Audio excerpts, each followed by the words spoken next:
L'amiral Jack Morrison était assis dans son bureau du commandement de la flotte du Pacifique, les yeux rivés sur l'écran lumineux.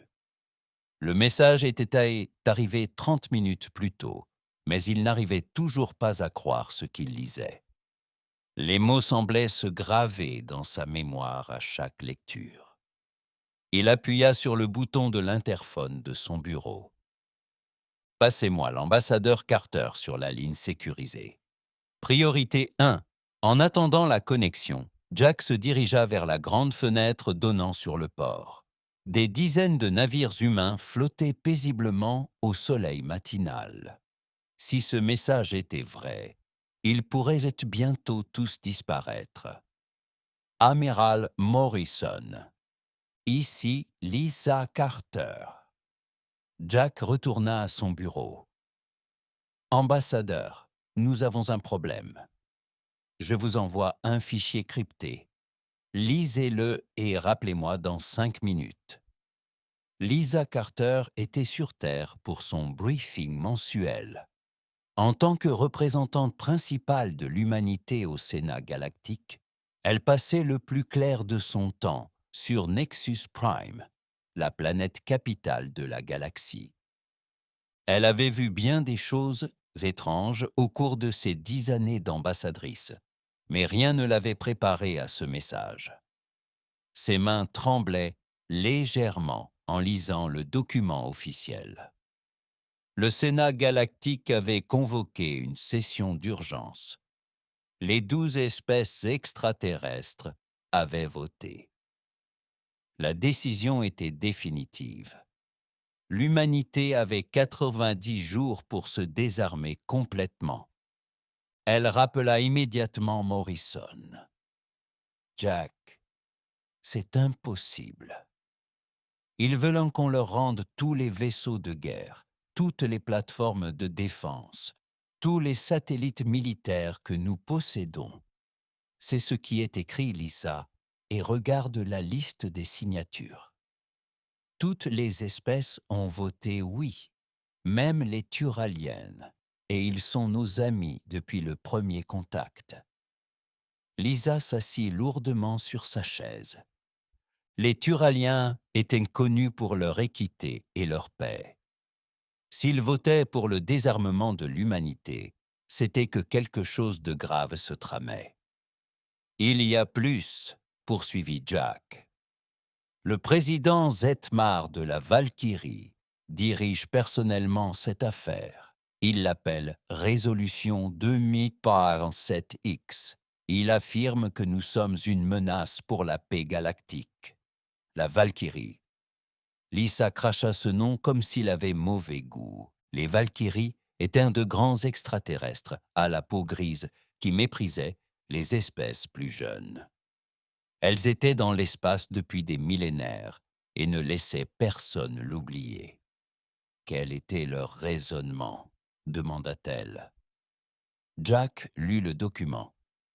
Citation. L'humanité a montré des schémas dangereux d'expansion agressive et de renforcement militaire. En 50 ans, ils ont construit plus de vaisseaux de guerre que n'importe quelle autre espèce au cours de leur premier siècle d'appartenance galactique. Leur technologie progresse trop vite et leurs revendications territoriales s'agrandissent chaque année. Pour la sécurité de tous les citoyens galactiques, l'humanité doit se limiter aux seuls vaisseaux civils. Fin de citation. Lisa sentit la colère monter en elle. Expansion agressive. Nous n'avons colonisé que des systèmes vides et nous avons négocié équitablement avec tous ceux que nous avons rencontrés. Je le sais, et vous le savez aussi, mais apparemment, quelqu'un a convaincu le Sénat du contraire. Qu'a dit le président Hamilton quand vous le lui avez dit? Je ne le lui ai pas encore dit.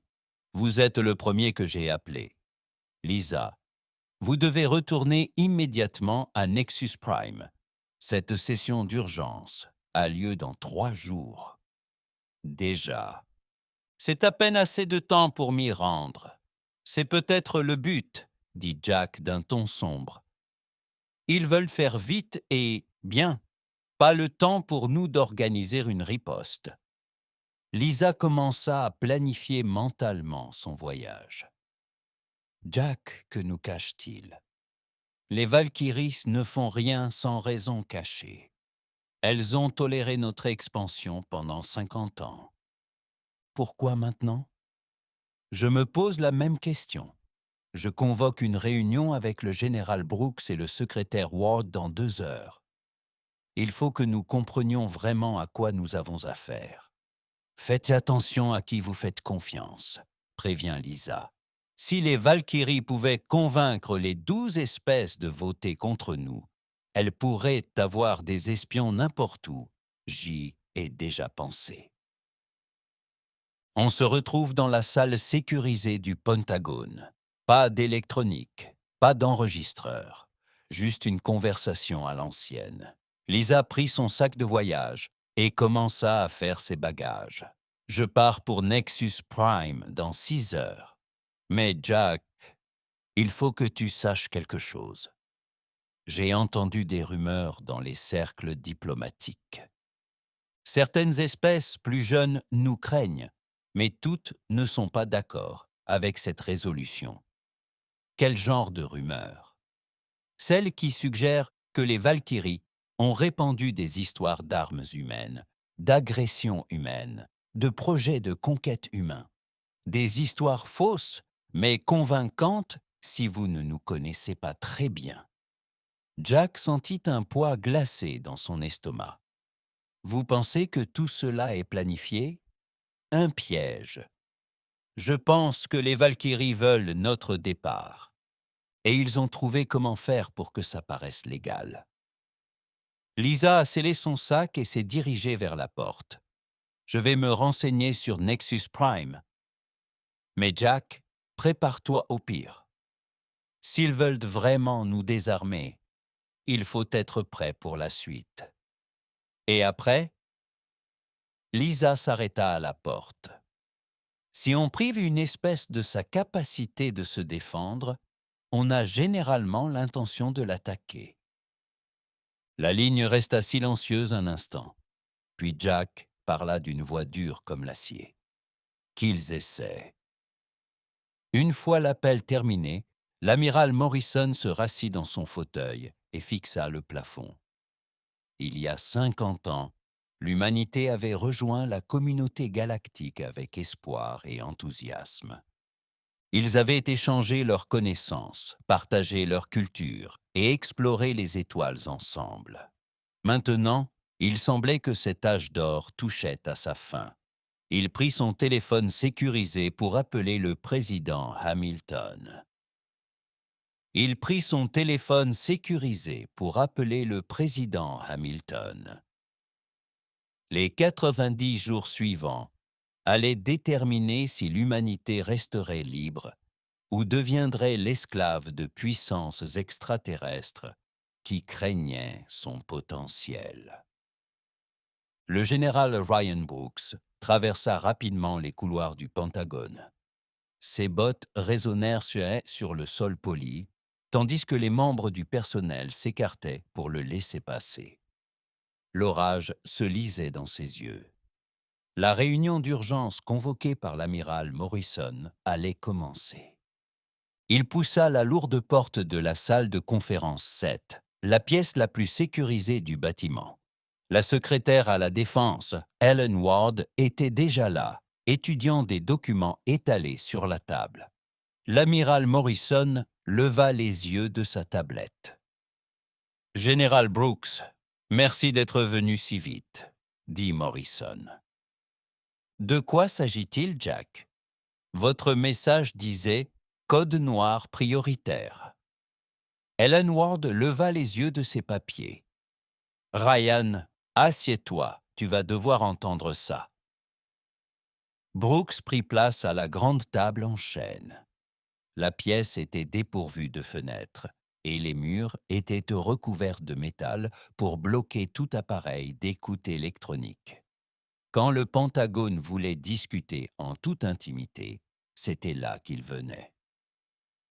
Morrison activa un écran mural.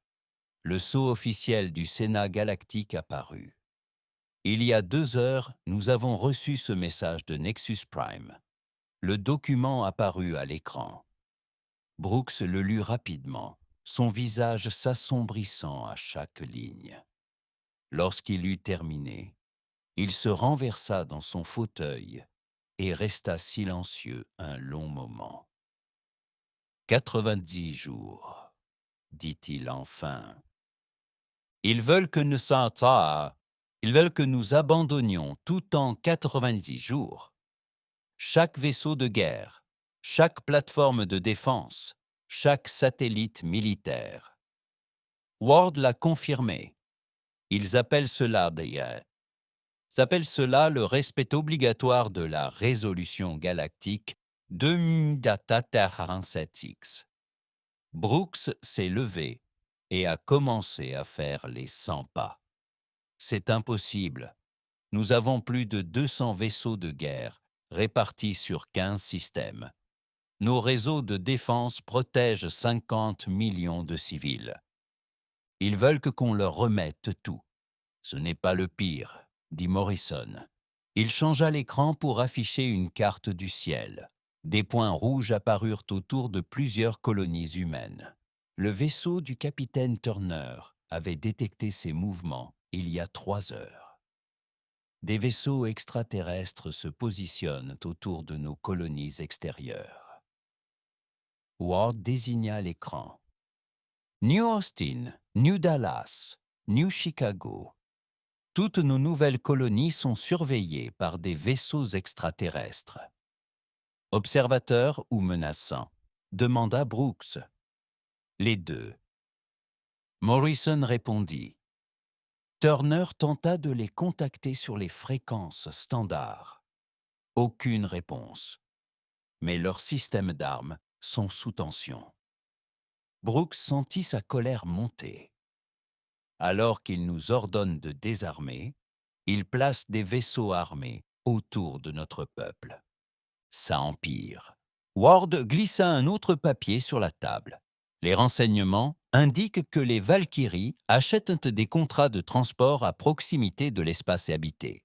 Elles augmentent aussi discrètement la taille de leur flotte dans les secteurs extérieurs.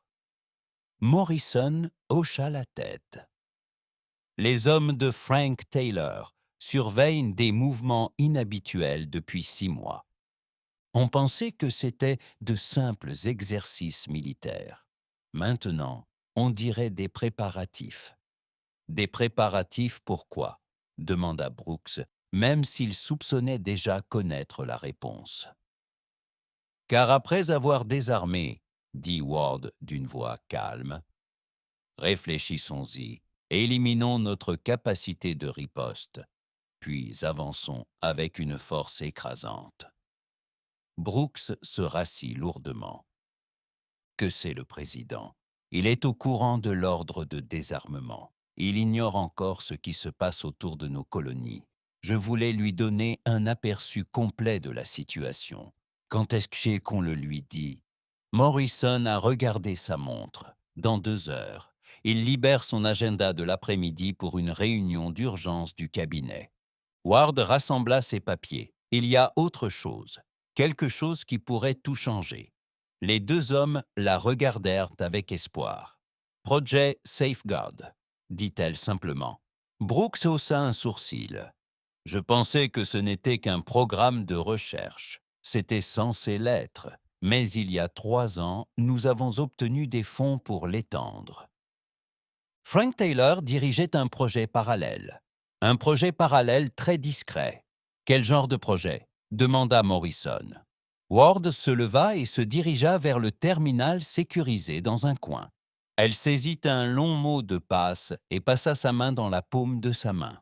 Un nouveau fichier apparut sur l'écran principal. « Le genre de fichier qui pourrait nous donner une chance de nous en sortir, » dit-elle. Le fichier contenait des plans techniques et des résultats de tests. Brooks siffla doucement en lisant le titre. Initiative de défense avancée. Niveau de classification ultra noir. Helen, dis-moi ce que je pense. Depuis 20 ans, nous nous préparons au jour où quelqu'un tentera de s'emparer de l'humanité.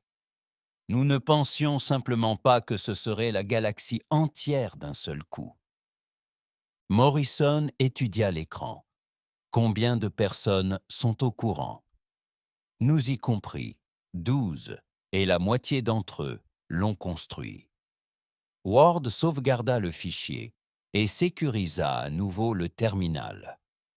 La question est, devons-nous informer le président maintenant ou devons-nous attendre? Brooks réfléchit un instant. Si nous refusons l'ordre de désarmement, il doit savoir que nous avons des options. De vraies options. D'accord, a déclaré Morrison. Mais nous devons être prudents dans la manière dont nous présentons les choses.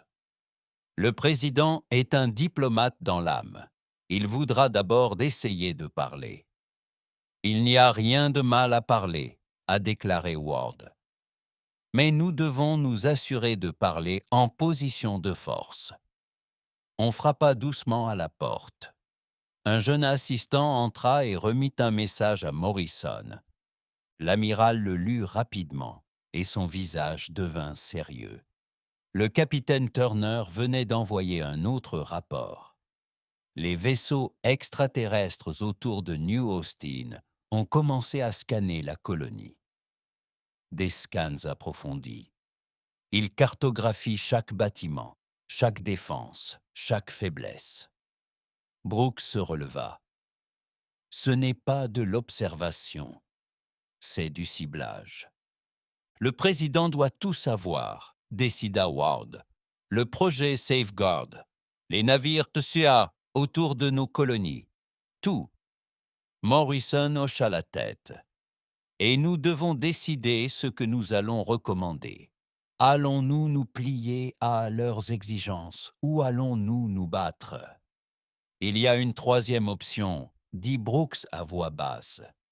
Nous les laissons croire que nous nous soumettons à leurs exigences pendant que nous nous préparons à la guerre. Ward sourit d'un air sombre. Le projet Safeguard nous offre cette option. Mais cela signifie mentir à la galaxie pendant 90 jours. Mieux vaut être esclave pendant 1000 ans, répondit Brooks. Morrison ramassa les papiers sur la table. Messieurs, madame, je crois que nous avons notre recommandation pour le président.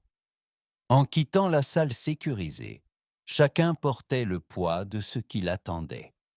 L'humanité était dans l'espace depuis 50 ans, se faisant des amis et explorant de nouveaux mondes. Ils se retrouvaient désormais face à la possibilité de lutter pour leur survie. Les 90 jours suivants allaient déterminer si les humains resteraient libres ou si la liberté était simplement un bien que d'autres espèces estimaient mériter. Le docteur Susan Blake frotta ses yeux fatigués et regarda le texte extraterrestre défiler sur son écran d'ordinateur. Elle travaillait depuis 16 heures d'affilée, essayant de décoder les communications interceptées de Valkyrie. Le café à côté d'elle était froid depuis des heures. Un coup frappé à la porte de son laboratoire la fit lever les yeux. Le colonel des Marines, Steve Parker, se tenait dans l'embrasure de la porte, l'air aussi fatigué qu'elle. « Avez-vous eu de la chance avec ces transmissions, Doc ?» Susan se renversa dans son fauteuil. « Un peu. Et ce que je découvre n'est pas une bonne nouvelle. » Elle lui fit signe d'entrer. « Fermez la porte, Steve. Ce que je vais vous montrer est classifié au-dessus de votre niveau d'habilitation. Mais le général Brooks a dit de tout vous montrer. » Parker ferma la porte et tira une chaise près de son bureau. « À quel point est-ce grave? Regardez cette transmission. Elle a été envoyée depuis la planète natale des Valkyries 2 jours avant l'annonce de l'ordre de désarmement. » Elle a pointé du doigt des lignes de texte traduites sur son écran. Ils ne cherchent pas seulement à nous désarmer, Steve. Ils prévoient de nous contrôler. Parker lut par-dessus son épaule. Qu'est-ce que cela signifie? Mise en œuvre de la phase 2 après vérification de conformité. C'est ce qui m'inquiète. La phase 2 n'est mentionnée nulle part ailleurs dans leur communication. Mais regardez ça. Elle a ouvert un autre dossier. Il y a 3 mois, les Valkyries ont commencé à acheter des droits miniers dans le secteur extérieur. Plus précisément, des systèmes que nous avons marqués pour une exploration future. Ils s'emparent de nos concessions. Pas vraiment. Ils achètent des systèmes pour lesquels nous n'avons même pas encore postulé. Des systèmes qui, selon nos scientifiques, contiennent des minéraux rares, pour l'instant. Des systèmes qui, selon nos scientifiques, contiennent des minéraux rares. Suzanne a sorti une carte du ciel. Chaque système qu'ils ont acheté est à moins de 50 années-lumière de l'espace humain. Parker a étudié la carte. Ils construisent un cercle autour de nous, c'est ce que je pense aussi. Mais pourquoi? Suzanne est passée à un autre écran. Puis j'ai retrouvé cette transmission d'hier. Le texte extraterrestre est apparu avec une traduction anglaise en dessous. Parker l'a lu lentement. Bon sang. Il nous appelle l'espèce à problème. Et c'est pire. Ils prétendent que nous développons la technologie trop vite, que nous sommes dangereux parce que nous adaptons la technologie extraterrestre plus vite que n'importe quelle espèce qu'ils ont jamais vue. C'est vrai. Suzanne hocha la tête. Malheureusement, oui. Nous avons rétroconçu la technologie des boucliers Valkyrie, les moteurs de saut Turalion et même les systèmes d'armes Zephyrion. Ce que les autres espèces mettent des décennies à copier. Nous le découvrons en quelques années. Parker se leva et commença à faire les 100 pas. Ils ont donc peur de nous, terrifiés. Et ce n'est pas tout. Elle ouvrit un autre dossier. Vous vous souvenez du commandant Wilson à l'avant-poste Oméga? Elle a envoyé un message prioritaire ce matin. Kate Wilson. Qu'a-t-elle vu là-bas? Des mouvements de flotte massifs. Pas seulement des vaisseaux Valkyrie. Elle a identifié des croiseurs de bataille Nexeri, des destroyers Kétériens et même des cuirassés Hégémonie, tous se dirigeant vers la frontière de l'espace humain. Harker sentit son sang se glacer. Combien de vaisseaux? Plus de 300. Confirmé. Peut-être plus. 300. C'est plus que toute notre flotte. Suzanne hocha la tête d'un air sombre. Le commandant Wilson détecta aussi autre chose. Des signatures énergétiques qu'elle n'avait jamais vues auparavant. Des vaisseaux utilisant une technologie de camouflage que nous ne possédons pas. Combien de vaisseaux cachés? Inconnus. Mais s'ils cachent des vaisseaux, ils préparent quelque chose de plus important que de nous forcer à désarmer. Mais s'ils cachent des vaisseaux, ils préparent quelque chose de plus grave que de nous forcer à désarmer. Parker se rassit. Doc, vous me dites que cet ordre de désarmement n'est que la première étape d'une invasion? Je pense que oui, et j'en ai la preuve. Elle a sorti une puce de données. L'agent Rogers me l'a donnée hier. Son réseau d'espionnage intercepta une réunion entre les commandants des Valkyries et les dirigeants de 6 autres espèces. Qu'ont-ils dit? Ils ont appelé cela la solution humaine, une solution permanente aux problèmes humains. La voix de Suzanne tremblait légèrement. Steve, ils ne comptent pas simplement nous désarmer, ils comptent nous anéantir complètement. Parker a pris la puce. Je dois la transmettre immédiatement au général Brooks. Attendez, il y a autre chose. Quelque chose qui pourrait expliquer pourquoi ils ont tant peur de nous. Susan a ouvert un dernier fichier. Celui-ci contenait des données d'enquête sur des colonies humaines. Les hommes de l'agent Rogers ont trouvé quelque chose d'intéressant. Vous vous souvenez des fouilles archéologiques à New Austin, celles qui ont permis de découvrir ces étranges fragments de métal? Oui, des sortes de ruines antiques. Et alors? Ce n'étaient pas n'importe quelles ruines. D'après ce rapport, elles contenaient des fragments de technologie provenant de quelque chose appelé les architectes. Et ils n'étaient pas les seuls à les avoir découverts. Parker se pencha en avant. Que voulez-vous dire? 3 autres colonies humaines ont découvert des ruines similaires. New Dallas, New Chicago et la station de recherche Kepler 442. Toutes contiennent le même type de technologie avancée. À quel point? Suffisamment avancée pour que nos meilleurs scientifiques ne puissent-on pas la comprendre pleinement. Mais voici le point intéressant. Susan a pointé un graphique sur son écran. Chaque fois que nous découvrons ces ruines, notre développement technologique s'accélère considérablement. Vous pensez que ces ruines et architecturales nous aident à progresser plus vite? Je pense que les extraterrestres le croient. Et je pense que c'est ce qui les effraie vraiment. Susan a sauvegardé ses fichiers et verrouillé son ordinateur. Steve, et si les Valkyries n'avaient pas seulement peur de la puissance militaire humaine? Et si elles craignaient que nous devenions plus avancés qu'elles? Parker se leva, la puce de données fermement dans sa main. Alors nous ne luttons pas seulement pour notre droit à nous défendre. Nous luttons pour notre droit d'exister en tant qu'espèce libre. Exactement. Et si le commandant Wilson a raison à propos de ces mouvements de flotte, nous n'avons pas beaucoup de temps pour réfléchir à la marche à suivre. Parker se dirigea vers la porte. Je vais directement porter l'affaire devant le général Brooks. Il doit voir ça avant sa rencontre avec le président.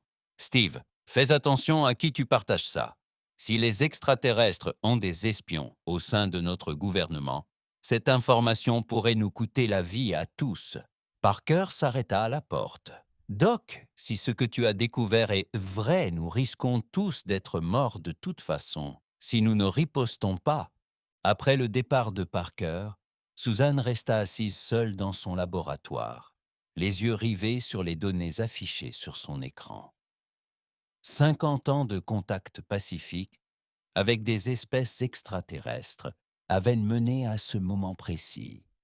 La galaxie voulait couper les ailes de l'humanité avant qu'elle n'apprenne à voler trop haut.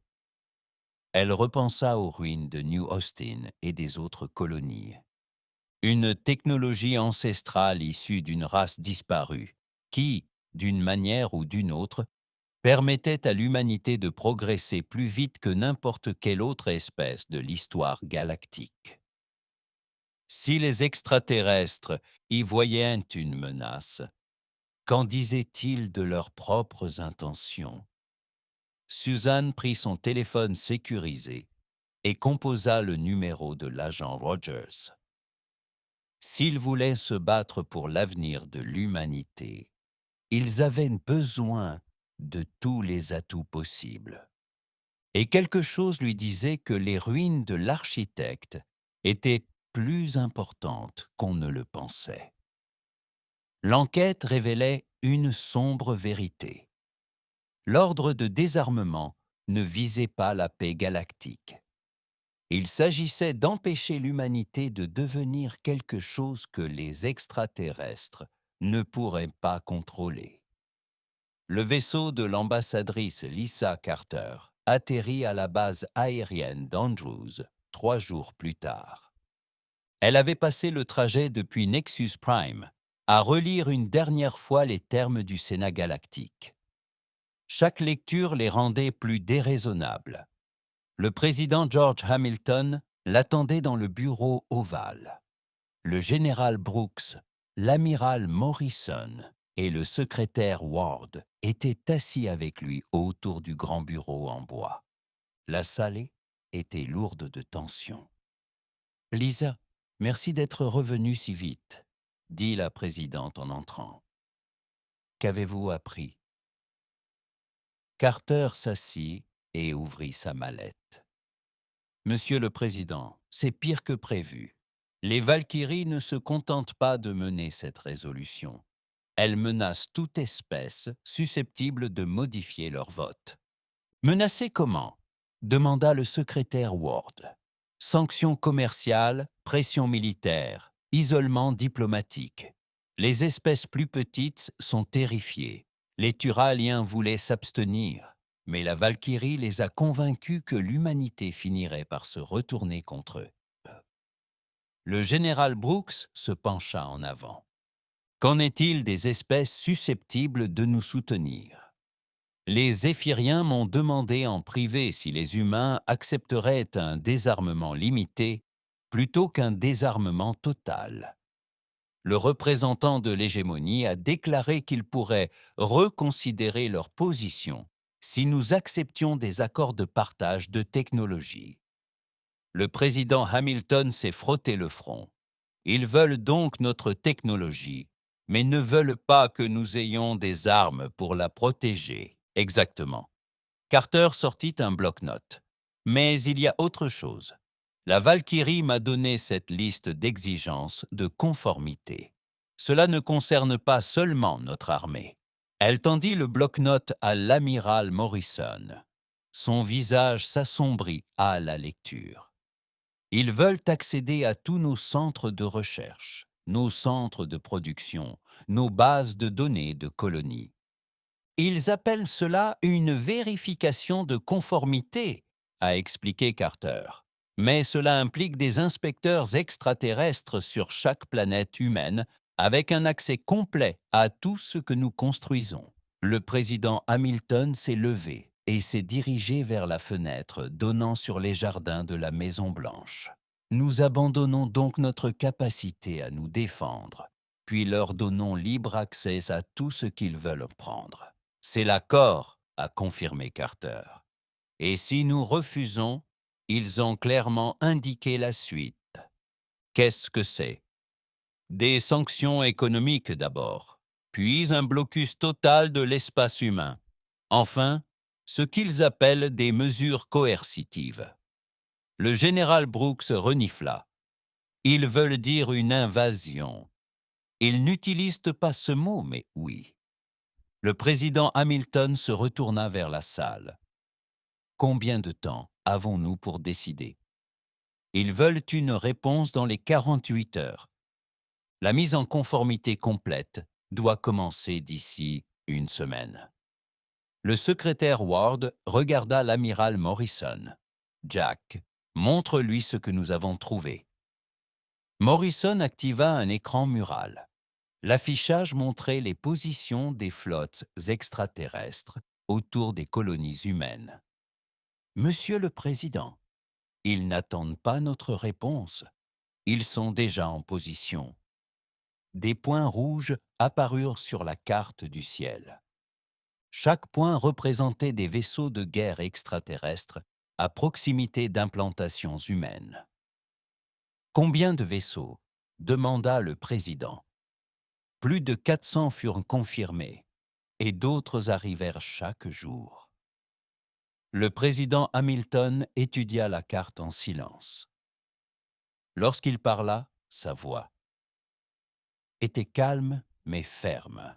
« Ils s'attendent à ce que nous nous retournions, car nous sommes la plus jeune espèce de la galaxie. » Monsieur, le général Brooks n'était pas sûr d'avoir compris. Ils pensent que parce que nous ne sommes dans l'espace que depuis 50 ans, nous sommes faibles.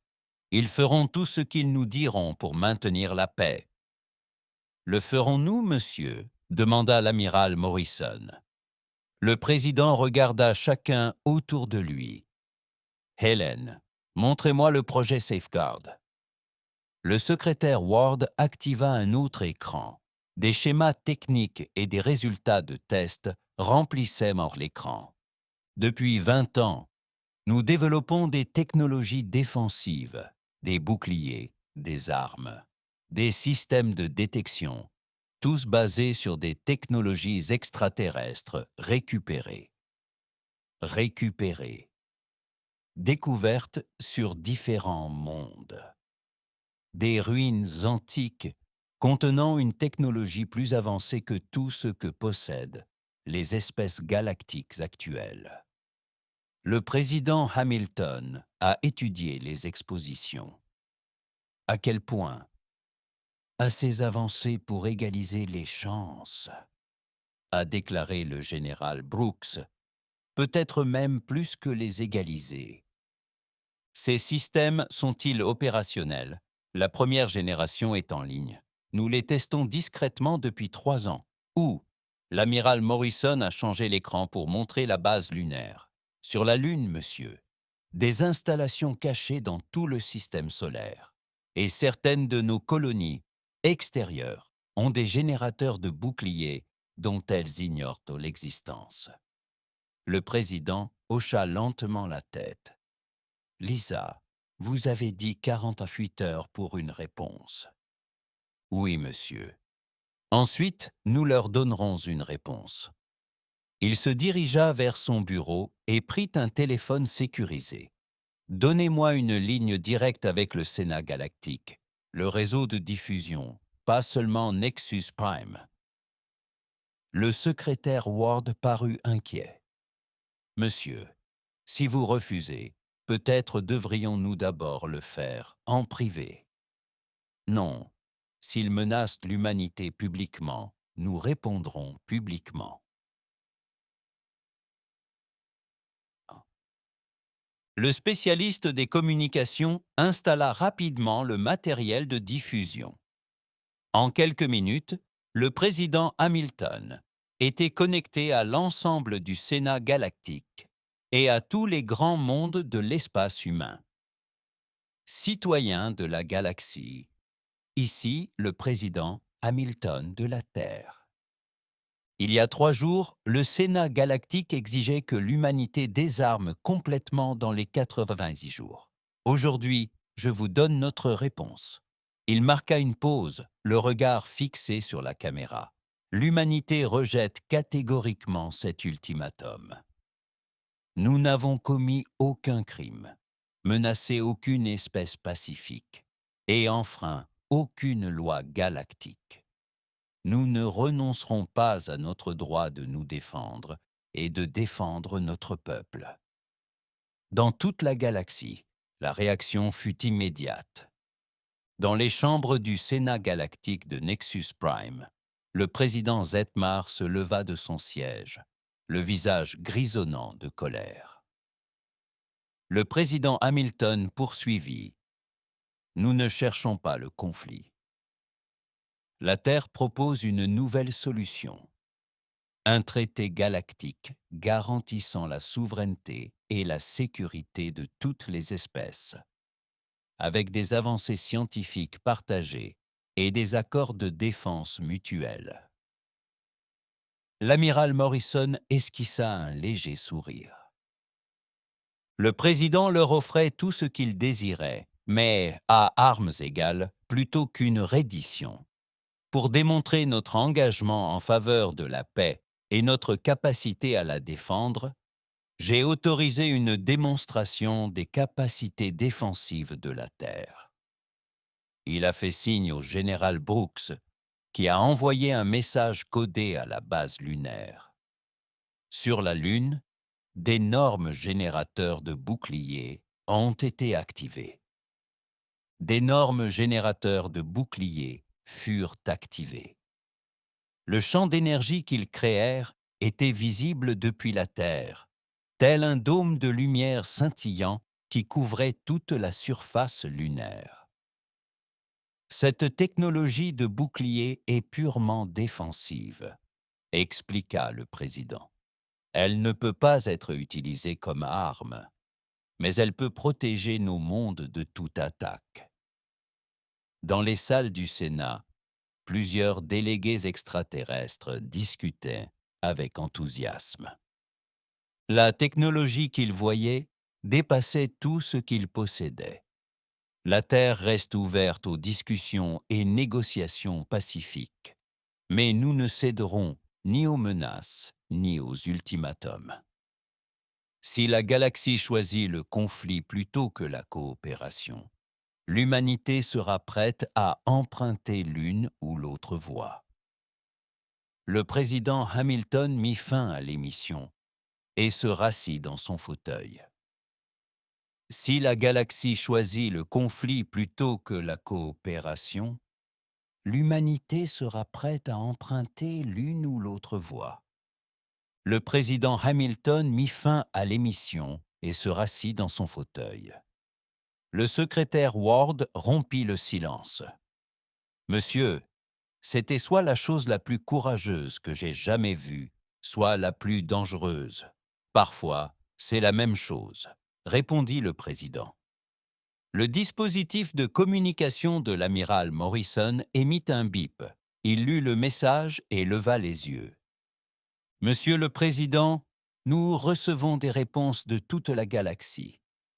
Les Zéphiriens réclament des pourparlers diplomatiques immédiats. L'hégémonie souhaite discuter de la proposition de partage de technologie.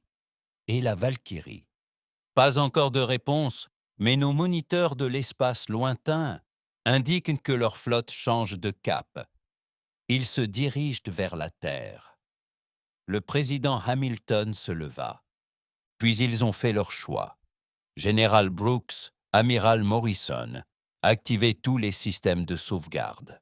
S'ils veulent la guerre, ils l'auront. Mais pas celle à laquelle ils s'attendent. Les dés étaient jetés. L'humanité avait refusé de capituler, démontrer sa technologie avancée et proposer une alternative pacifique. Ils allaient maintenant voir si la galaxie est intéressée par la coopération ou la domination. Ce refus avait laissé de nombreuses espèces sans voix, mais il avait aussi révélé la véritable nature de la menace à laquelle elles étaient confrontées. La prochaine étape appartenait aux extraterrestres, et l'humanité serait prête à affronter leurs décisions. 3 heures après l'annonce du président Hamilton, des alarmes retentirent dans tout l'espace humain. De la Terre aux colonies les plus lointaines, l'humanité commença à se préparer à la guerre. Le colonel Steve Parker se tenait dans l'immense base souterraine située sous les Rocheuses du Colorado. Autour de lui, des milliers de soldats préparaient des armes et du matériel qu'ils espéraient ne jamais utiliser. Les murs de béton résonnaient du bruit des bottes et des machines.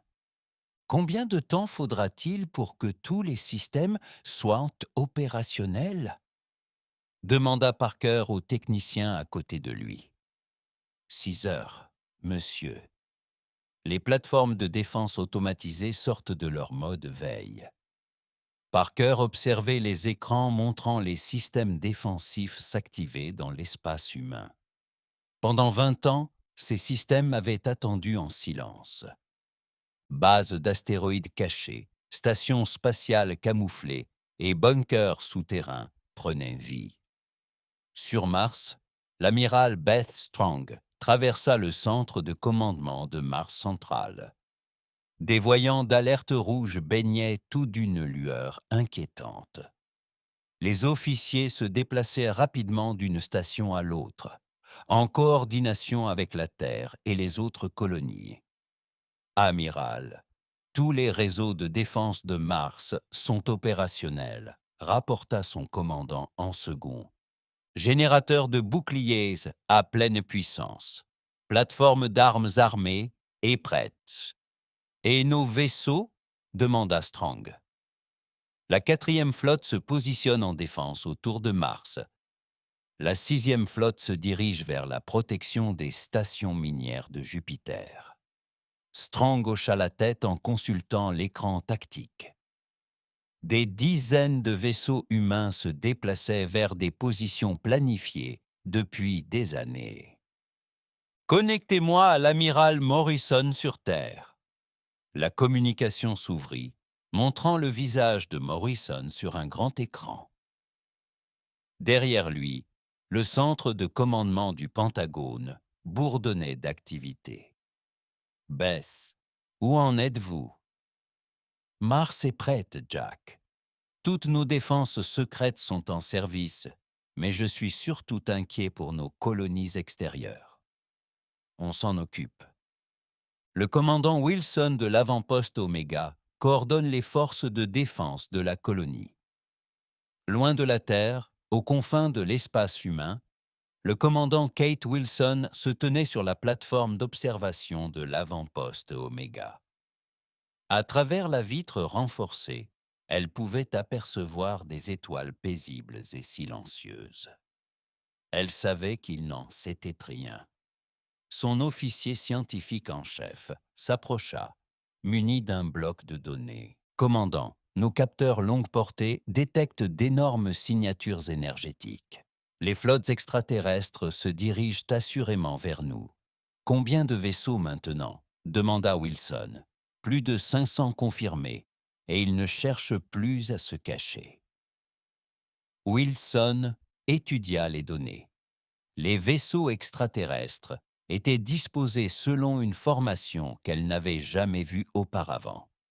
Ce n'est pas qu'une démonstration de force, c'est une flotte d'invasion complète. Devons-nous contacter les colonies? C'est déjà fait. New Austin, New Dallas et New Chicago activent tous leurs systèmes de défense. Wilson se retourna pour retourner au centre de commandement. Et ils sont sur le point d'apprendre quelque chose que les extraterrestres ignorent. À New Austin, la nouvelle colonie, le maire Bill Roberts observait d'étranges dispositifs surgir du sol autour de la ville. La plupart des colons ignoraient que ces énormes générateurs de boucliers avaient été intégrés aux fondations de leur ville. Le docteur Mary Johnson, responsable scientifique en chef, se tenait à ses côtés, tandis que les générateurs s'allumaient. « Est-ce que ça va vraiment marcher, Mary ?» demanda Roberts avec nervosité. Les tests furent concluants. Ces boucliers peuvent arrêter tout ce que les extraterrestres pourraient nous lancer. L'ingénieur en chef Rick Davis les rejoignit, s'essuyant les mains. Les systèmes d'alimentation sont stables. Nous pouvons maintenir des boucliers complets pendant au moins 30 jours. Espérons que nous n'en aurons pas besoin aussi longtemps, dit Roberts en regardant le dôme énergétique se former au-dessus de leur colonie. Sur Terre, le président Hamilton a réuni son conseil de guerre dans le bunker sécurisé sous la Maison-Blanche. La salle était remplie d'écrans montrant l'activation des systèmes de défense dans l'espace humain. « Au rapport », a déclaré le président en entrant. Le général Brooks s'est levé. Tous les principaux systèmes défensifs sont opérationnels. Les boucliers des colonies sont actifs. Les positions de la flotte sont optimales. Le secrétaire Ward a ajouté que les usines secrètes commençaient la production d'armes et de vaisseaux supplémentaires. Nous stockons du matériel depuis des années. Combien de temps pourrons-nous maintenir ce niveau de préparation ? Demanda Hamilton. L'amiral Morrison consulta ses notes. Avec nos ressources actuelles, nous pouvons combattre à pleine capacité pendant 6 mois, voire plus si la population civile accepte le rationnement. Elle le fera, répondit le président avec assurance.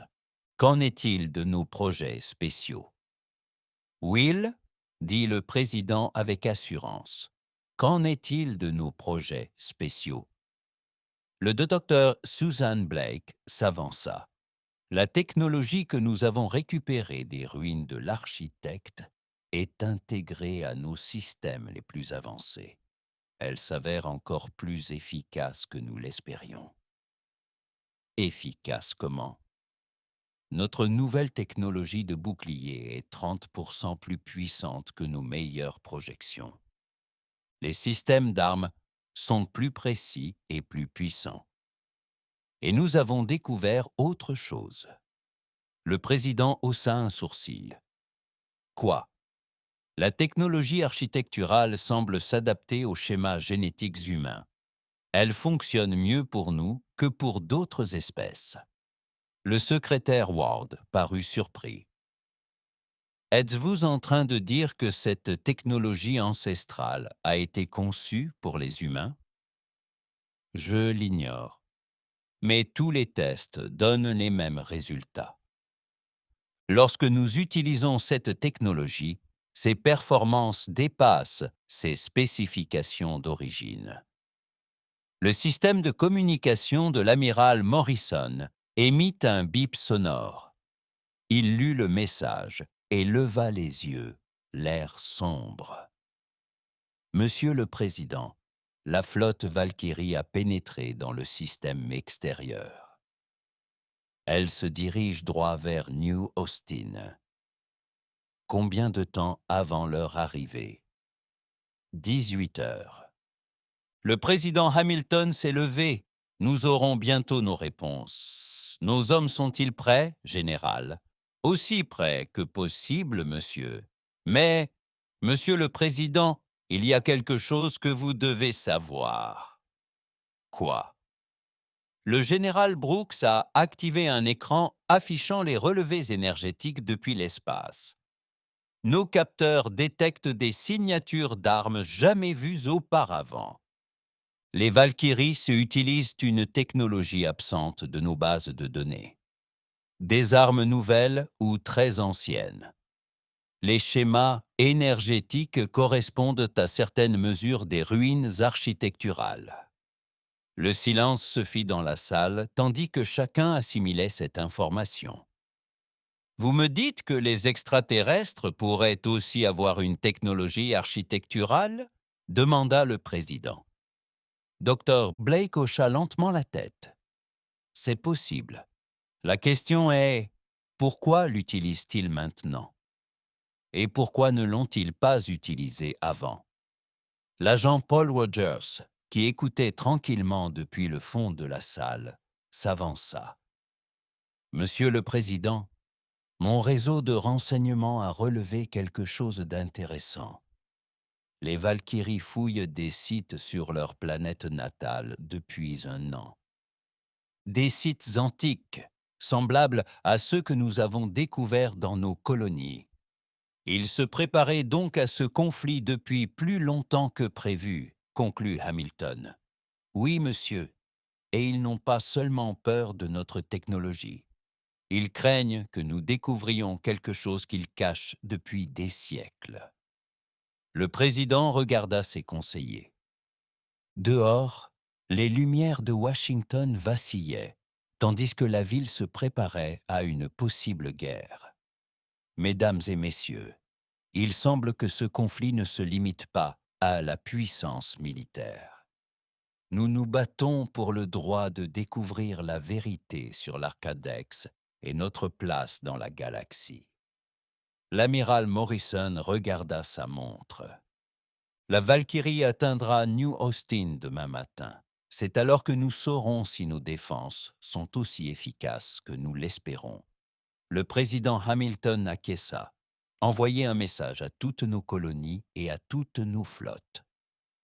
Dites-leur que l'humanité est unie. Ce qui se passera dans les prochains jours déterminera notre avenir pour les générations à venir. À la fin de la réunion, chacun est reparti avec le poids de ses responsabilités. À travers l'espace humain, des millions de personnes allaient maintenant se coucher, ignorant si elles se réveilleraient en citoyens libres ou en sujets conquis. Les préparatifs étaient terminés. Venait maintenant l'épreuve qui allait déterminer si l'audace de l'humanité était du courage ou de la folie. Dans 18 heures, ils auraient leur réponse. Le soleil matinal projetait de longues ombres sur New Austin, tandis que la flotte Valkyrie apparaissait dans le système extérieur. 3 cuirassés massifs menaient une formation de 20 vaisseaux plus petits, leurs coques sombres scintillant sous les étoiles. À la surface de la colonie, le maire Bill Roberts se tenait au centre de commandement, observant l'écran tactique. Les vaisseaux extraterrestres avançaient en formation parfaite vers leur monde. Combien de temps avant qu'ils nous atteignent? Demanda-t-il au colonel Lisa Murphy, commandant militaire en poste à New Austin. 42 minutes à la vitesse actuelle, répondit Murphy. C'était une petite femme à la voix d'acier. Les boucliers sont à pleine puissance. Les plateformes de défense sont armées et prêtes. Le docteur Mary Johnson a surveillé les relevés énergétiques des vaisseaux en approche. Leurs signatures d'armes ne ressemblent à rien de ce que nous avons trouvé dans notre base de données. Ce ne sont pas des systèmes Valkyrie standards. L'ingénieur en chef Rick Davis a vérifié ces écrans une dernière fois. Nos boucliers tiennent bon. Si leurs tests sont exacts, nous pouvons encaisser tout ce qu'ils nous envoient. Les sirènes de la défense civile de la colonie hurlèrent à New Austin. 30 000 colons se réfugièrent rapidement dans les abris souterrains construits pour cette situation précise. Les enfants serraient leurs parents par la main, tandis que les familles descendaient dans les bunkers renforcés. Au-dessus de la colonie, les vaisseaux Valkyrie prenaient position pour l'attaque.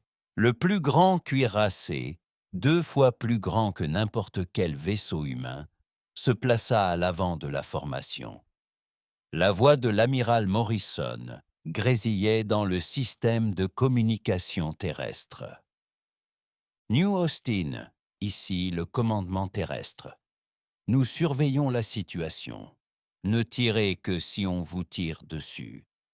Le colonel Murphy actionna son micro. Compris, commandement terrestre. Nous sommes prêts à toute éventualité. Sur le vaisseau Lead Valkyrie, le commandant Tetkvar observait la colonie humaine en contrebas. Sa peau grise était marquée des cicatrices rituelles d'un guerrier vétéran. Derrière lui, son officier d'armes attendait les ordres. Les humains croient pouvoir nous résister, dit Tekvar à son équipage de passerelle. Aujourd'hui, nous leur montrons le prix de la résistance. Monsieur, nos capteurs détectent une sorte de champ énergétique autour de la colonie, rapporta l'officier d'armement. Un simple bouclier de défense. Nos nouvelles armes ne feront qu'une bouchée de lui. Tekvar activa le système de communication principal du vaisseau. Colonie humaine, ici la force Valkyrie. Vous avez violé la résolution 2047X du Sénat galactique. Rendez-vous immédiatement ou risquez la destruction. Le colonel Murphy a répondu sans hésitation. Vaisseau Valkyrie. Ici le colonel Murphy de la force de défense de New Austin. Nous n'avons commis aucun crime et ne rendrons pas notre foyer. Les traits de Tekvar se tordirent en ce que les humains auraient pu reconnaître comme un sourire cruel. Ainsi soit-il. Le feu. L'arme principale du cuirassé Valkyrie se chargea avec un bruit de tonnerre. Un rayon d'énergie violette, plus brillant que le soleil, fonça vers la colonie. Le rayon frappa le dôme bouclier entourant New Austin. L'espace d'un instant, le champ d'énergie brilla d'une lumière éclatante. Le sol trembla lorsque des forces incroyables s'entrechoquèrent au-dessus de la ville.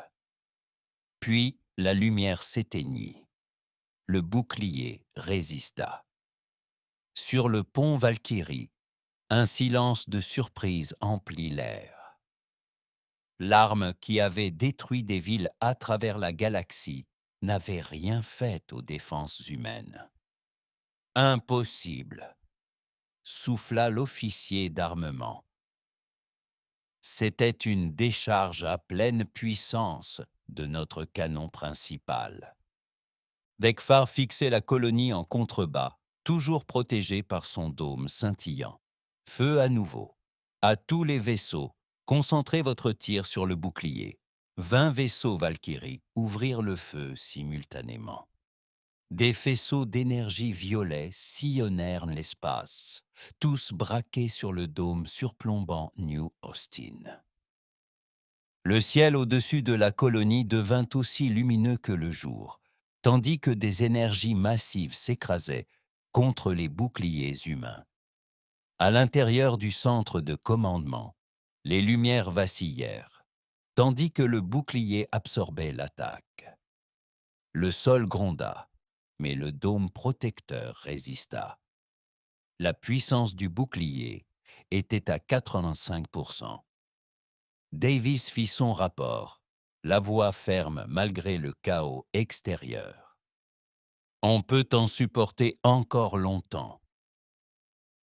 Le docteur Johnson lava ses instruments, stupéfaite. La technologie de l'architecte dépasse toutes les prévisions. Le bouclier devient de plus en plus puissant à mesure qu'il absorbe leur énergie. Le colonel Murphy eut un sourire sombre. Donnons-leur matière à réflexion.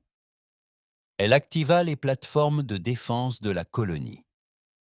12 systèmes d'armes automatisés surgirent de positions cachées autour de New Austin.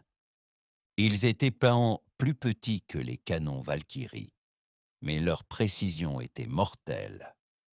Les plateformes tiraient à l'unisson. Des faisceaux d'énergie bleu-blanc s'étendaient dans l'espace, frappant les vaisseaux Valkyrie les plus proches. Leurs boucliers s'embrasèrent et cédèrent sous l'assaut précis.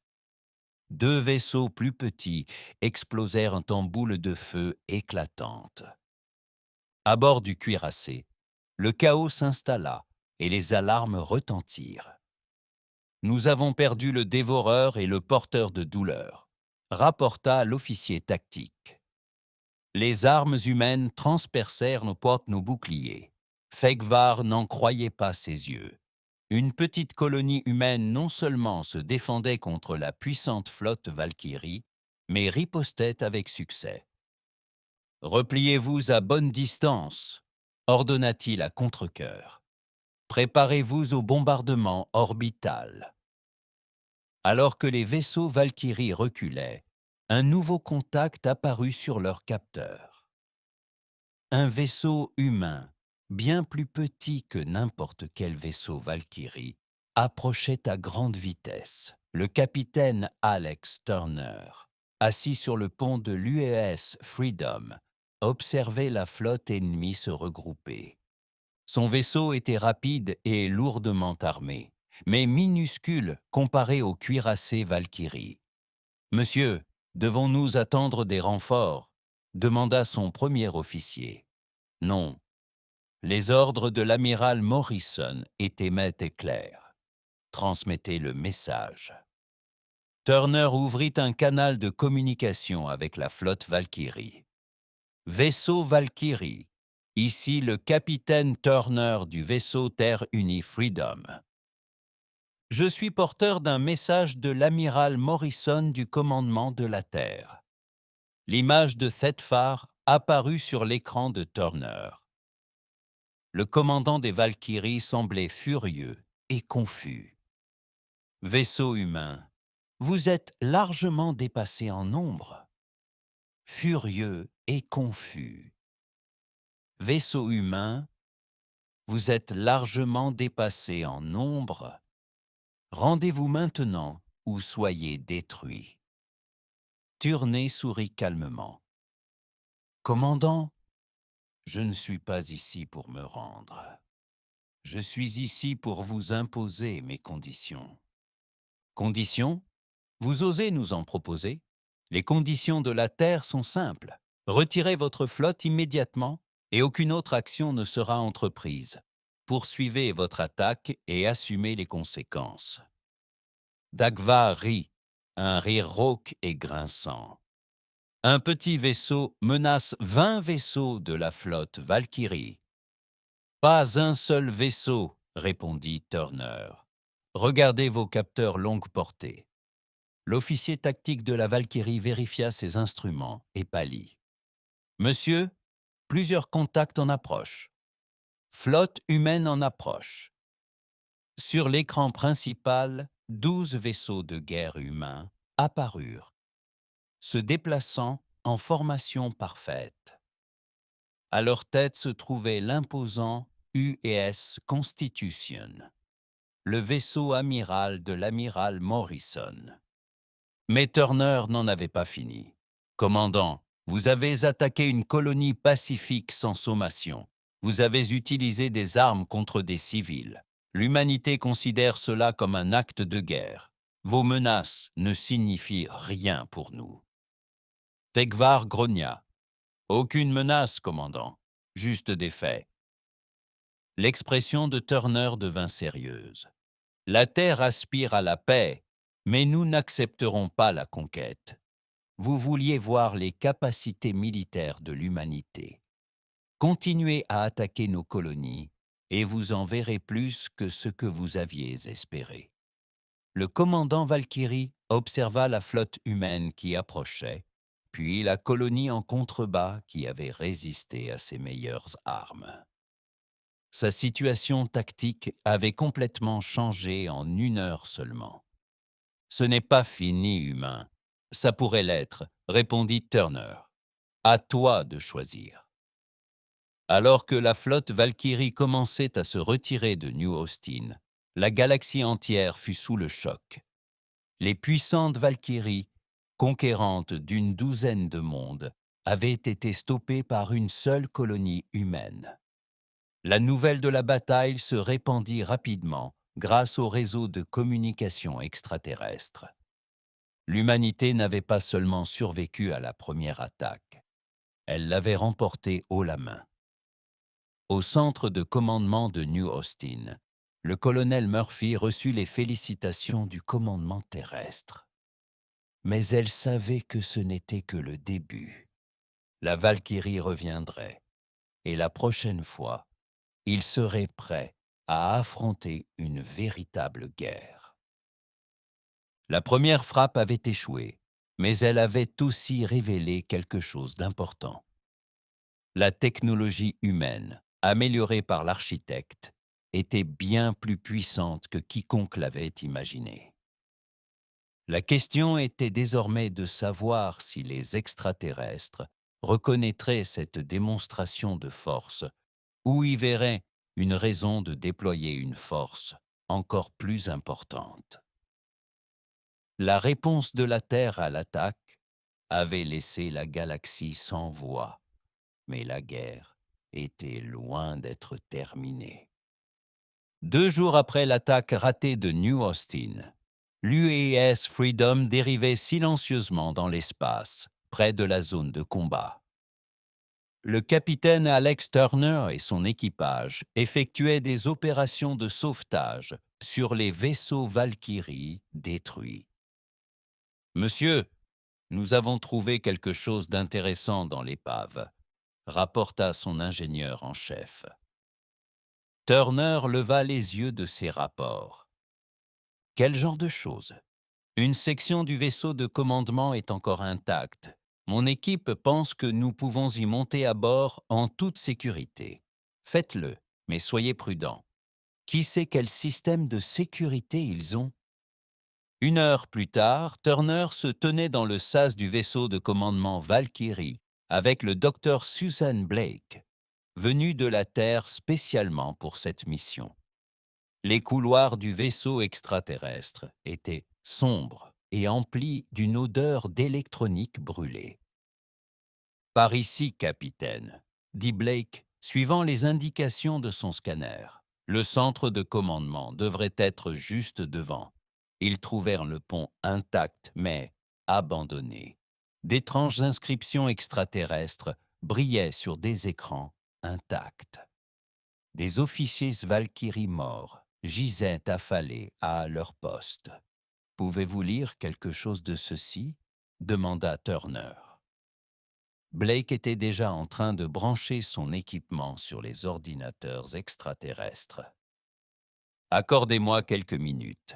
Les schémas linguistiques sont similaires à ceux que nous avons déjà observés. » Tout en travaillant, Turner examina la passerelle. Tout était plus grand qu'à l'échelle humaine, conçu pour la grande Valkyrie à la peau grise. Mais ce qui retint son attention, ce furent tous les postes de contrôle des armes. Ils semblaient différents de la technologie standard des Valkyries. « LX, il faut que tu vois ça !» cria Blake. Son visage était pâle en regardant les données traduites. « Qu'est-ce que c'est ? Ce ne sont pas des vaisseaux Valkyrie ordinaires. »« Regardez ça !» Elle lui montra les registres d'identification du vaisseau. Ce vaisseau a été construit dans le secteur extérieur, dans une installation qui n'apparaît dans aucun registre officiel de Valkyrie. Turner fronça les sourcils. Des chantiers navals secrets. Plus que ça. Les matériaux de construction, les systèmes d'alimentation, même les armes, rien n'égalait la technologie standard des Valkyries. Blake ouvrit d'autres fichiers. Et cela explique pourquoi leur attaque a échoué si lamentablement. L'écran affichait des spécifications techniques qui ne signifiaient rien pour Turner, mais qui enthousiasmaient visiblement Blake. Les armes utilisées contre New Austin n'étaient pas conçues pour combattre des boucliers humains. Les armes utilisées contre New Austin n'étaient pas conçues pour combattre des boucliers humains. Elles étaient tous conçues pour combattre quelque chose de complètement différent. Combattre quoi? Je ne sais pas encore. Mais quoi que ce soit, elles utilisaient une technologie similaire à celle de nos ruines architecturales. La voix de l'agent Paul Rogers grésillait dans le système de communication de Turner. « Capitaine Turner, ici Rogers. Nous avons terminé l'interrogatoire des survivants. Qu'avez-vous appris, agent ?» L'équipage de la Valkyrie ne s'attendait pas à trouver une technologie humaine aussi avancée. Mais surtout, ils n'ont pas seulement peur de nous. Ils ont peur d'autre chose. Blake leva les yeux de l'ordinateur extraterrestre. « Agent Rogers, ont-ils parlé de sites antiques ou de technologies anciennes ?»« C'est drôle que vous posiez la question, docteur. Ils n'arrêtaient pas de parler du vieil ennemi et des enfants des créateurs. Quand nous leur avons demandé des explications, ils ont affirmé que les humains suivaient le même chemin que d'autres espèces. De quelles autres espèces s'agissait-il ? Demanda Turner. C'est là que ça devient intéressant. Il refusait de dire le nom, mais il persistait à dire que cette espèce avait été détruite pour les mêmes raisons qu'il voulait nous désarmer. Les mains de Blake parcoururent rapidement les panneaux de contrôle extraterrestre. Je télécharge tout. Mais Paul, il y a autre chose. Ces vaisseaux ont été spécialement modifiés pour une mission spécifique. Quel genre de mission ? Archéologique. Regardez ce manifeste d'équipement. Foreuses à carottage profond, laser d'excavation, système de confinement d'artefacts. Cette flotte ne venait pas seulement attaquer New Austin. Il prévoyait de déterrer quelque chose. Turner sentit un frisson lui parcourir l'échine. Déterrer quoi? Le visage de Blake devint très sérieux. Les ruines architecturales que nous avons découvertes près de New Austin il y a 3 mois. La voix de l'agent Rogers devint pressante. « Docteur, vous devez savoir autre chose. Les prisonniers ont mentionné que les Valkyries fouillent des sites depuis plus d'un an. Des sites dotés d'une technologie comparable à celle de nos découvertes architecturales. Combien de sites? Des dizaines. À travers plusieurs systèmes stellaires, ils ont construit une collection de technologies architecturales pour leur propre usage. Blake fixait les données extraterrestres qui défilaient à l'écran. Cela change tout. Les Valkyries ne craignent pas seulement nos avancées, elles essaient de nous empêcher de trouver la même technologie qu'elles ont collectée. Turner arpentait le pont extraterrestre. Alors, ils attaquent nos colonies pour voler nos ruines architecturales tout en nous empêchant d'en trouver davantage. On dirait bien. Mais il y a autre chose. Blake a sorti une carte du ciel indiquant les sites de fouille. Chaque site de fouille, Valkyrie, est situé près de systèmes qu'ils ont désignés comme zone de protection spéciale. Protection contre quoi? Protection contre qui? Corrigea Blake. Paul a de nouveau interrogé les prisonniers sur le vieil ennemi. Découvrez ce qui est arrivé à cette espèce dont il parle sans cesse. La voix de Roger revint quelques minutes plus tard. Docteur, vous n'allez pas le croire. D'après les prisonniers, l'espèce dont il parle s'appelait les architectes. Le silence retomba sur le pont. Turner et Blake échangèrent un regard noir. Les architectes existaient bel et bien, demanda Turner, pas seulement les bâtisseurs de ruines antiques. Turner demanda. Pas seulement les bâtisseurs de ruines antiques? Apparemment, ils appartenaient à une espèce réelle. Et selon les archives des Valkyries, ils furent détruits par une coalition de races extraterrestres parce qu'ils étaient devenus trop puissants. L'esprit de Blake s'emballa. Paul, ont-ils dit pourquoi les architectes étaient considérés comme dangereux? Les Valkyries croyaient que les architectes pouvaient intégrer n'importe quelle technologie, améliorer n'importe quelle conception et progresser plus vite que toute autre espèce de l'histoire galactique. Ça vous dit quelque chose? Turner hocha la tête d'un air sombre. Ils nous prennent pour les nouveaux architectes. Pire encore, réalisa Blake, ils pensent que nous allons suivre le même chemin, devenir invincibles. Alors ils essaient de nous éliminer avant que nous ne devenions trop puissants. Mais les Valkyries possèdent aussi une technologie d'architecte, fit remarquer Turner. Pourquoi est-ce acceptable pour eux et pas pour nous?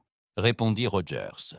Selon les prisonniers, la Valkyrie a contribué à la destruction des architectes originels. Ils pensent que cela leur donne désormais le droit de contrôler la technologie des architectes. Blake a sauvegardé les fichiers finaux et débranché son équipement.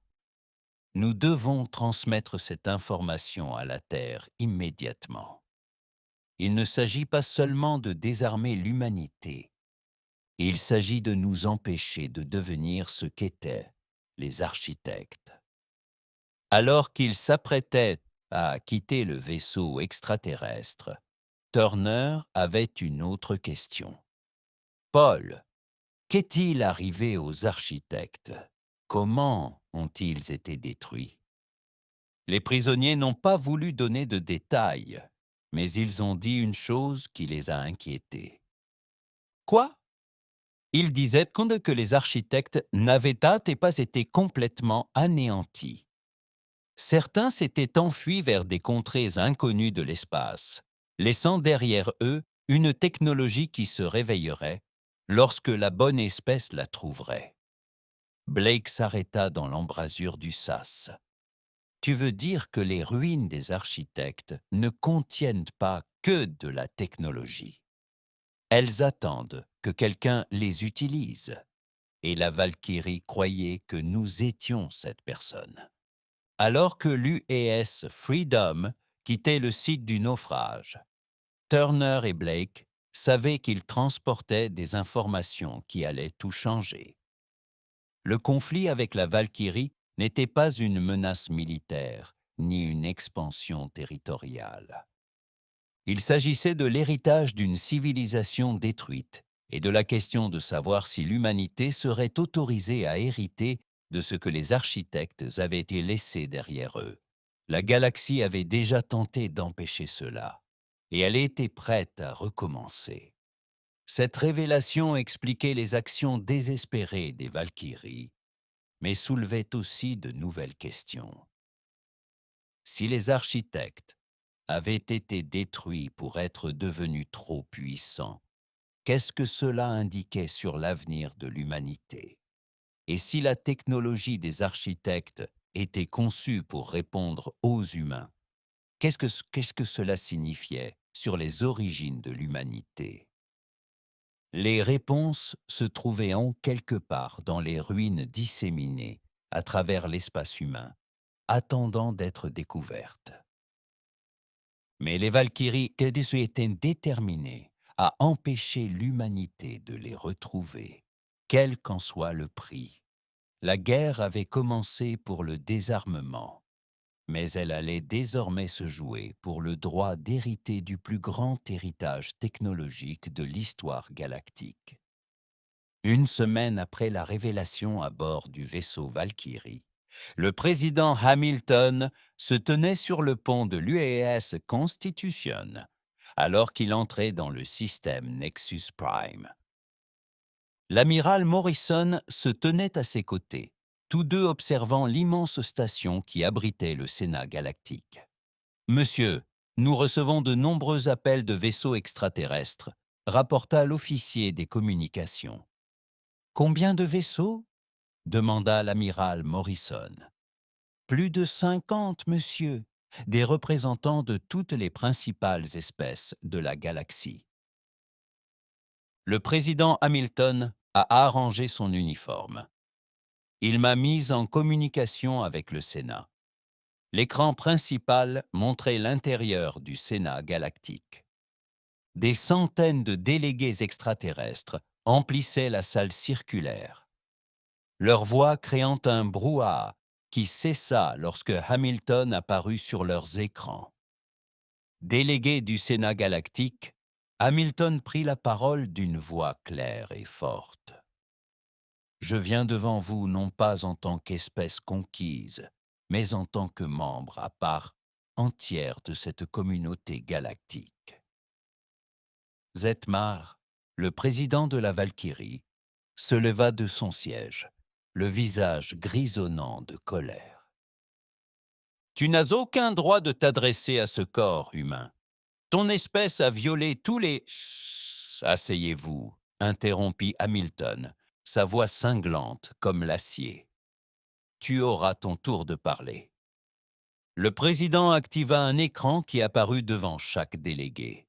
« Ce que tu vois devant toi sont des preuves récupérées sur des vaisseaux Valkyrie détruits lors de l'attaque de la paisible colonie de New Austin. » Des murmures se répandirent dans la salle, tandis que les délégués lisaient les informations. Le président Hamilton poursuivit. Ces documents prouvent que les Valkyries fouillent des sites architecturaux à travers la galaxie depuis plus d'1 an. Elles ont collecté des technologies de pointe, exigeant que l'humanité leur abandonne ces mêmes découvertes. Zetmar se leva à nouveau. « Ces sites sont dangereux. Votre espèce ne comprend pas ce à quoi elle a affaire. Vous voulez dire que nous ne savons pas être de bons serviteurs. » La voix d'Hamilton se fit plus dure. Ces documents révèlent aussi la vérité sur les architectes.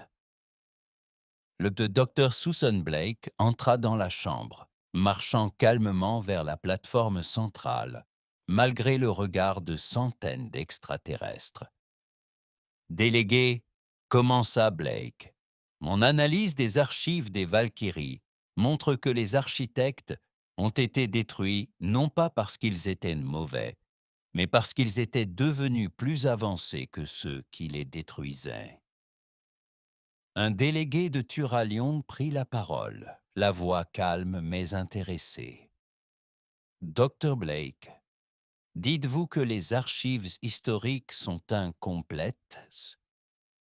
Je dis que ce sont des mensonges, répondit Blake avec audace. Les architectes ont été détruits parce qu'ils avaient proposé de partager librement leur technologie avec toutes les espèces. Les races plus anciennes, menées par la Valkyrie, y virent une menace pour leur pouvoir. La salle explosa en dispute. Certains délégués lancèrent des accusations, tandis que d'autres exigèrent des preuves. Le président Hamilton leva la main pour réclamer le silence. « Il y a plus, dit-il. » Derrière lui, l'amiral Morrison fit un signe de tête à quelqu'un hors champ. Les lumières de la salle du Sénat s'éteignirent et une nouvelle image apparut au centre de la pièce. C'était un hologramme, mais différent de tout ce que les délégués avaient jamais vu. Une écriture extraterrestre tridimensionnelle flottait dans l'air, luisant d'une douce lumière bleue.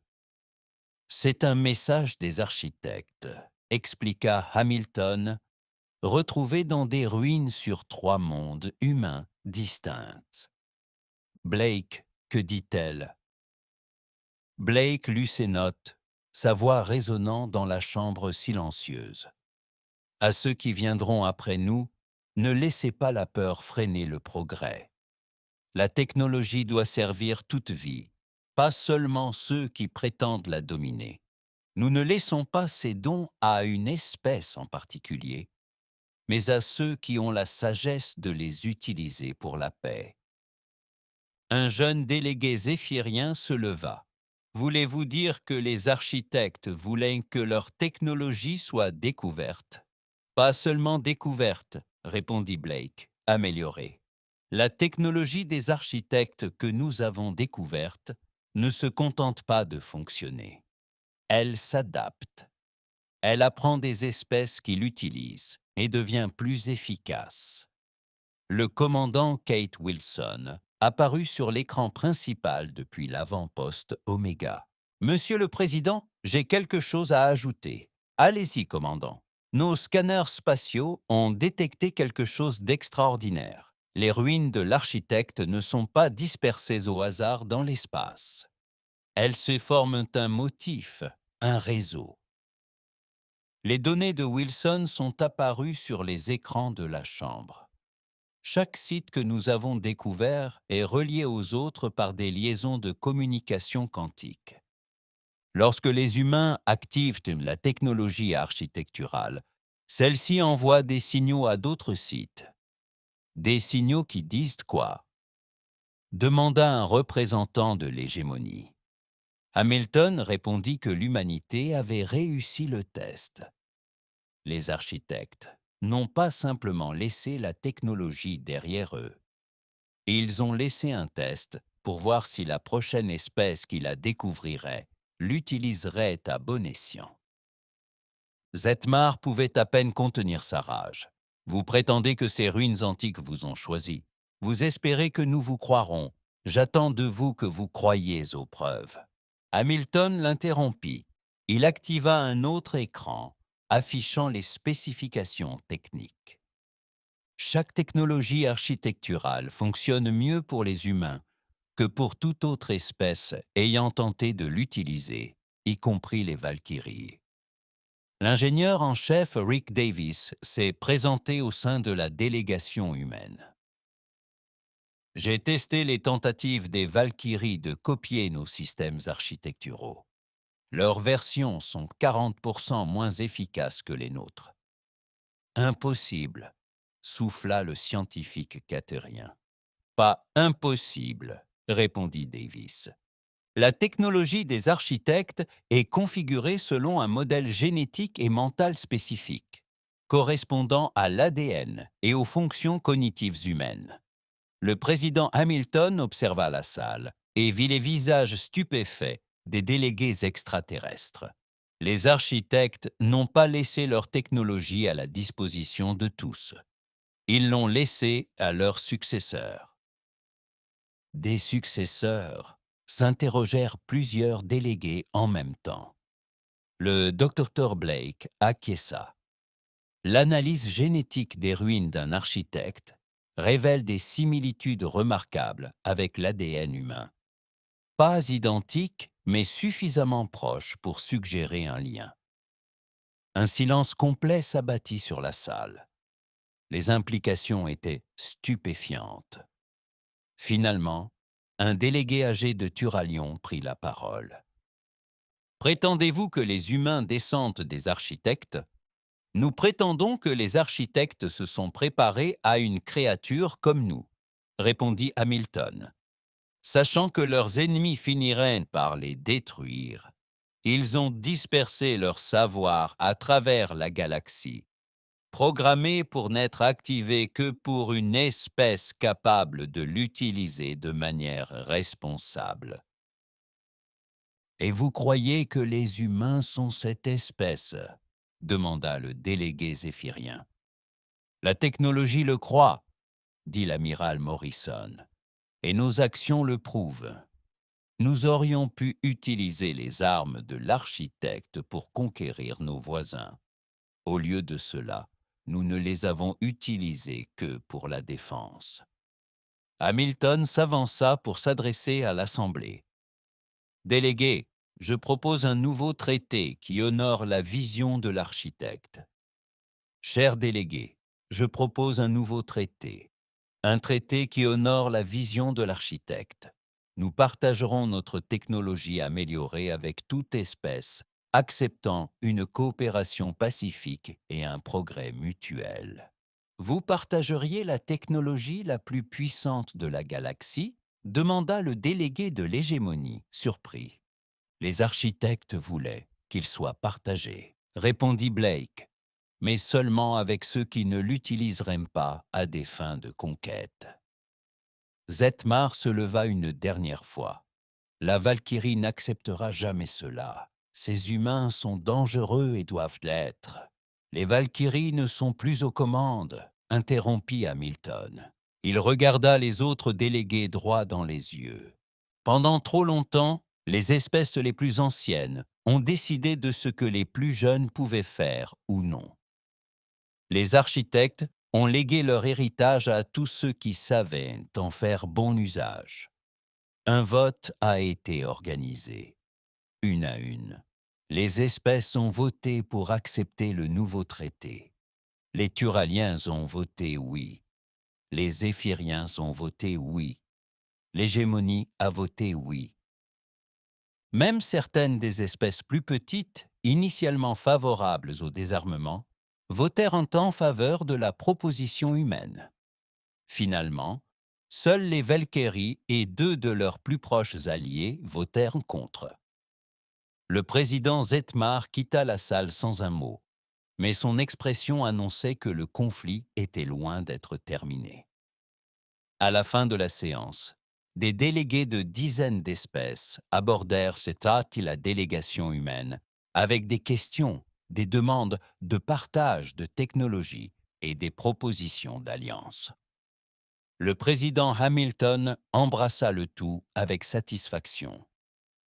L'humanité avait non seulement prouvé sa capacité à se défendre, mais aussi sa valeur d'héritière du plus grand héritage technologique de l'histoire galactique. Le Sénat galactique avait tenté de désarmer l'humanité, espérant qu'elle capitulerait comme tant d'autres avant lui.